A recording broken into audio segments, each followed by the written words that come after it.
I've delivered hundreds of days of training to delegates of all levels, right the way up to CEO level of global Fortune 500 companies. And a question I get asked more than anything else is, what should I do with my hands?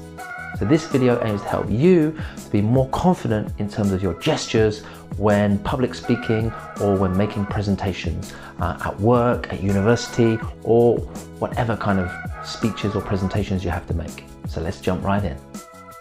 My name is Alastair McTavish. I'm an internationally certified soft skills trainer. I've delivered training to thousands of people in more than a dozen countries around the world. This channel aims to help you to take your soft skills, communication skills, and leadership skills to the next level. So where should you put your hands when making a presentation? It's a very, very common question. Let me start with don'ts, things that you shouldn't do when making a presentation. Well, number one, do not hold a pen. Sometimes people are very nervous and they think, right, I'm going to hold a pen so people will not see that I'm nervous and I'm shaking. You hold a pen, people tend to spin the pen around and it can just be very distracting for the audience. So do not hold a pen. Also, do not put your hands below your waist. Do not put them below your waist or behind your back. This can make you seem nervous and unconfident. Likewise, do not put your hands in your pockets. I know in, for example, the tech industry, it can be quite relaxed with trainers, jeans and t-shirts. And well, if you are presenting to an audience or you're presenting to someone who is very laid back and they tend to have their hands in their pockets, well, you could do it a little bit if you like. But generally, I'd say the best practice is don't put your hands in your pockets when presenting. All right. So what else? When presenting, you shouldn't move your hands too much as well. I know in some cultures, some people tend to use gestures, much more expansive gestures. For example, in South American, Italian cultures, Italians are very famous for using their hands. So let's focus on what you should do with your hands. Well, the first step to having good and confident gestures is having a ready position. Now, some people like to put their hands like this. Personally, I'm not a fan of that. I don't think that looks confident to me. So what can you do? Well, can you stand up? Wherever, if you're sitting down now, stand up please and put your left hand forward. Okay? Now put your right hand forward. Now interlock your hands, not straight together, slightly to the side. Move your hands back. Don't move them to your chest, move them forward a little bit. Now in this way, you're nice and balanced, nice and centered. Okay? Now don't hold your hands together too tightly because again, this can look nervous or not confident. And just find a position that's ready for you.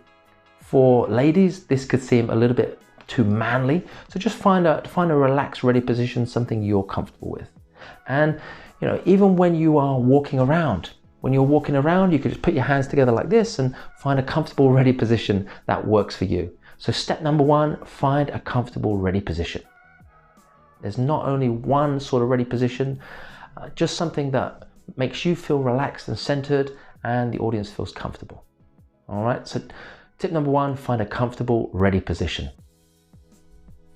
So tip number two is open your gestures, have open gestures, okay? So if you stay like this all the time, again, it's not gonna show confidence. It's gonna show you're a little bit too nervous. And another thing to avoid actually is showing the back of your hands too much. If you just go like this, it just makes you look a bit nervous, not very open, okay? So let me give you a really good example for the start of your presentation. Good morning, everyone. My name is Alastair, and today I'm gonna give you several tips how to improve your gestures when making a presentation. Now this might feel a little bit crazy, very open if you're not used to using gestures, but let me give you another example. Good morning everyone, my name is Alastair. I'm going to talk to you about how to improve your gestures when making a presentation. And the second part again, good morning everyone, my name is Alastair. Today I'm going to help you to improve your gestures when making a presentation or public speaking. Now let me ask you, which of these two deliveries, the first one or the second one, did you like best? Now hopefully you like the second one best. Why was that? Well, because my hands were open, you couldn't see the back of my hands, you could see the palm of my hands. So hopefully it made you feel more relaxed and open, and made me feel, made you think I was more confident. Okay, so tip number 2, use open gestures. Now another tip is quite a funny one, is to imagine you're holding the audience like a ball. So you might be speaking just to a small audience, 3, 5, 8, 10, or it could be a much larger audience. But imagine you're holding the audience like a ball. Okay, so open your gestures almost like a V shape as well, like a V shape. Okay, again, this may well feel strange if you're not used to it. However, it's not about how you feel initially, it's about the impact of your gestures on the audience. And with practice, you can become more comfortable opening up your hands and using these open, expansive gestures. Okay, so tip number 3, imagine you're holding the audience like a ball, creating like a V shape. If you actually see a video of yourself presenting with your hands open like this, as opposed to like this or like this, you will notice that you actually look a lot more confident. And with practice, you will feel a lot more relaxed and enjoy it a lot more. One thing to be careful of, be careful of doing too big open gestures. I know I did quite a big open gesture at the beginning, but don't do this all the time. This can seem a bit too much, a bit over the top. You know, if you are talking to American audiences or South American, Italian audiences, yes, more gestures might be useful. But if you're talking to other cultures, if you're presenting to Germans, for example, or British people, we're not so keen on such big gestures. You know, in future videos, I'm going to talk to you about how to present to different audiences, how to adapt your style of communication to people from different countries. Okay, so tip number 4, you can actually use various gestures like numbers. So today, my presentation is going to be in 3 parts. The first part is why gestures are important. The second part is how to improve your gestures. And the third part is how to practice gestures and body language in the future. You see, it's not rocket science, but you'll see that just the fact of using my hands to use different gestures, this can make your presentation seem more confident and more interesting. Okay, and the final tip is, remember, when you are presenting, the audience is the other way around. So if you want to talk about a project you've been working on, you want to talk about the start of the project, the middle of the project, and the end of the project. Instead of starting from your left, you actually start from your right. So the project we've been working on started way back in year 2007. And we've achieved a lot of milestones up until the present day.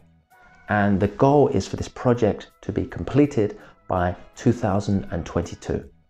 Okay, even if you're talking about 2 topics, you're talking about the before and you're talking about after. Always put your hands to the right if you're talking about the past, and to the left if you're talking about the future. Of course, there are a number of other gestures you can use. You work in a global organization. You can say at the top of the table, the bottom of the table.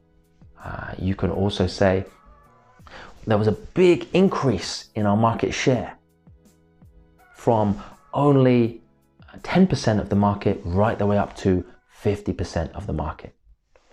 Or there's just been a tiny reduction in our profits since last year, but overall things have been very positive. You'll also see newsreaders using gestures like this, like this. It's extremely important to focus on your gestures and have open and relaxed gestures. To sum up, there are a number of different gestures that you can use, a number of do's and don'ts. And the key thing is to practice putting your hands up, opening your hands when presenting, so you can become comfortable with your gestures. I'd say that another bonus tip is you can watch other videos on YouTube, such as TED Talks, and look at some presenters that you aspire to. So it could be Michelle Obama, it could be Barack Obama, it could be Steve Jobs, or any other presenters that you aspire to and you like. So watch other presenters, see what kind of gestures they do, and I'm confident this will help to improve your gestures and take them to the next level. So to sum up, what I'd like to know is, which of these gestures do you like best, and are you going to try and use in your future presentations? And are there any other gestures that I haven't mentioned that you like to use and you like to rely on when making presentations? Please, can you share these in the comments? If you enjoyed this video, please hit the like button, please share with your friends, and please subscribe to the channel. We've got a lot more videos coming to help you take your soft skills, communication skills, and leadership skills to the next level. See you on the next one.